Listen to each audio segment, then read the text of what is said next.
Good morning, students. After learning Unit 4, Planning, today we will start Unit number 5, that is Organizing. As you know that organizing is the second step of the management. In the management, there are so many steps are to be taken, in which the first step is planning and the second step is organizing. After learning this chapter, you will able to get the concept of organizing, its importance and process, organizational structure, that is functional and divisional structure, delegation and decentralization, the basic concept and their importance as well. So after learning this chapter, you come to know about all these points. Let's see the meaning first, that what is organizing. It refers to the process of defining and grouping the activities of an enterprises and establishing authority relationship among them. In the fourth unit, you come to know when the planning is to be done. The plans are to be made. Planning is just aimed at the organizational goal, setting the organizational goal and find out the various alternate to achieve those organizational goal. Means plans, policies, program, procedures, strategies, all these things are to be the thinking beforehand is to be done. Now, to convert the planning into reality, we need a structure, we need a system. There are proper, well defined activities should be there, the grouping of activities should be there, definition of the defining of the activities should be there in the enterprising. Moreover, we have to establish the relationship between the various activities, that who will have which authority and which responsibility is to be given to the which person. The whole system is to be maintained. All groups are to be maintained. Authorities are to be defined. So in this way, what is organization? We can make it very much clear with the help of the definition also. It is given over there by the Henne. Organization is the harmonious adjustment of the specialized part for the accomplishment of some common purpose and purposes. किसी common purpose और purpose को accomplish करने के लिए आप जो भी specialised adjustments करते हैं, and it should be harmonious as well, means it should not have develop any conflict among the people who are working together. Hammond says organization is the structural framework within which the various efforts are coordinated and related to each other. According to McFarland, an identifiable group of the people contributing their efforts towards the attainment of the goal is called the organization. You have to do one of the definition. I like the Hammond definition the most, but that is your choice. That is completely your choice. You are free to choose any of the definition that you can learn so easily. Because I just want to make you clear once again, the meaning means that is your undefined words, but definition are the defined words that is by an scholar or any author. So you have to mark the name of that scholar or the institution or author along with those particular specific words that are given by the person. So you cannot change it. So please, while choosing the definition, make sure that it will be easy for you to learn. So one of the definition you have to do, I hope it is clear to everybody that in the organizing, whatever the plans we have made, we have to assemble all those activities. We have to assemble the resources as well. We have to group the authorities and responsibilities. We have to establish the relationship among the people and in such a harmonious way. So this is the organizing. Now the features of the organizing. After clarifying the meaning and definition, the features are division of work. Division of work is the basis of an organization. In other words, there can be no organization without the division of work. Under division of work, the entire work of the business is divided into many departments. You know very well, when there is a teamwork, when there are the big organizations, if you remember in the principles of management, you also come to know the various departments are there. The functional foremanship was also there. So business is divided with so many departments, and it is very much compulsory to divide the whole task, and whatever the activities are to be taken place to achieve the objectives of the business, those activities to be well defined and divide as well in the various department, and the work of every department is the further subdivided into sub works as well. Coordination. Under the organization, the different persons are assigned the different works, but aim of all these persons happen to be the same. That is the attainment of the objective of the business. The business has to attain the objective. Business has to achieve the objective that is determined and forecasted in planning. Whatever we aimed at in planning, it is to be achieved and it is to be systemized in organizing. The next is plurality of the persons.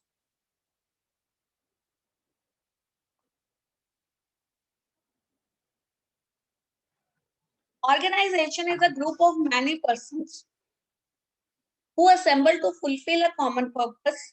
An individual cannot create an organization. Means large number of people are together there. Common objective.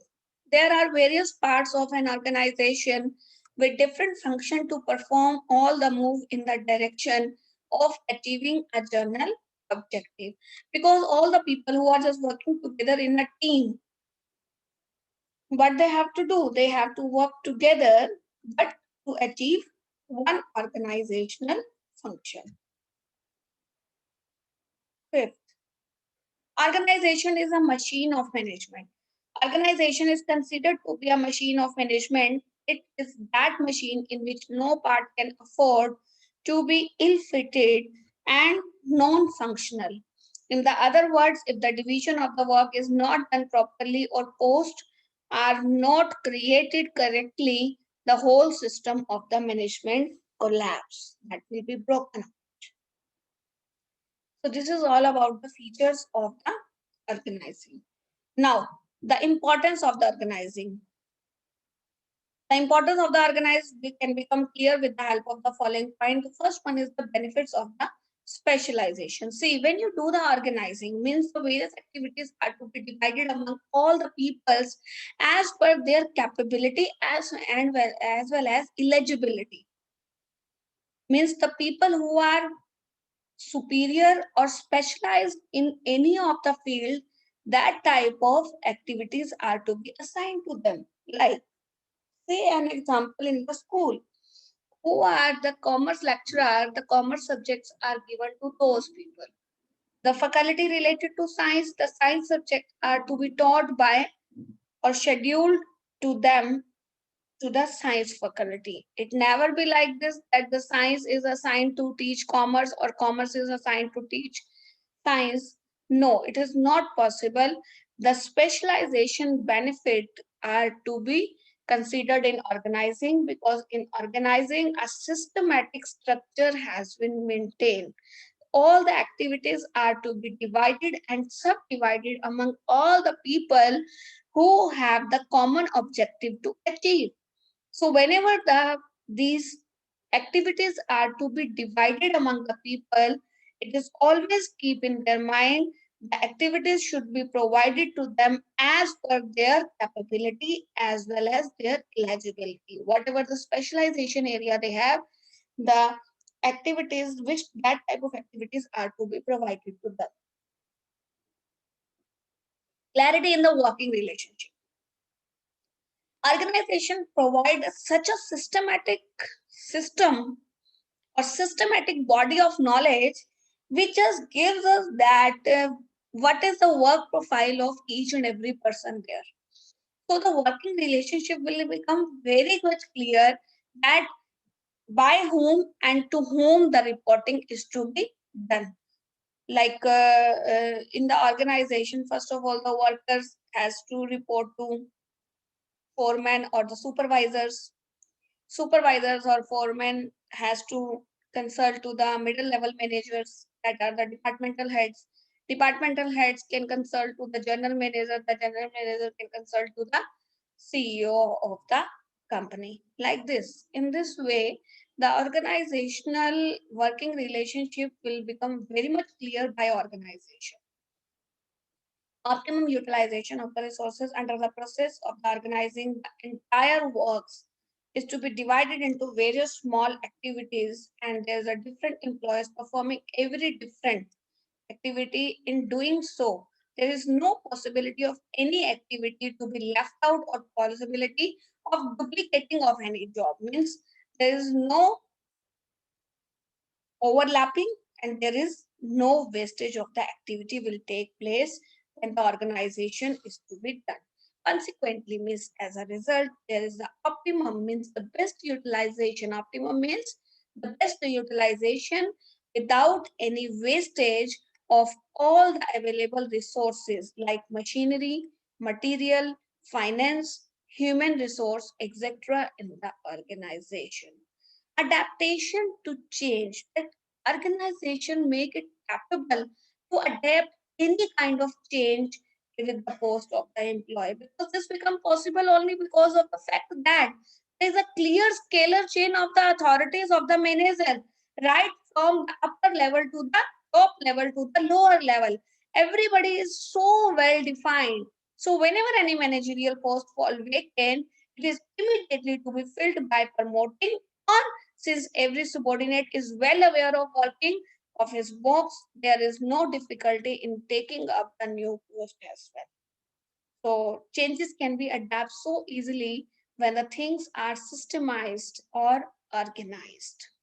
Effective administration. It has generally been observed that there is always a condition of a doubt about the authority of manager among themselves. The process of organizing make a clear mention of each and every activity of every manager. And also there is essence of the authorities as well. And it is also made clear as to whom shall a manager order for a particular job. Everybody also knows to whom they are accountable. In this way, the confusion about the authority is put to an end, and consequently means the result, effective administration become the possible. So effective administration can become possible just because of organizing. Development of the personnel. Yes, under the process of organizing, delegation of authority is practiced. This is done not because of the limited capacity of any individual, but also it is discovered the new techniques of the work. It also provides the opportunity of taking the decision from the subordinate. By taking the advantage of this situation, they try to find out the latest technique and implement them. Consequently, as a result, it helps them to grow as well as develop. In a way, the organizing activities always develop the personal. Personal means the people who are just working to there. Expansion and growth. The process of organizing is also allows the employee the freedom to take the decision which help them to grow.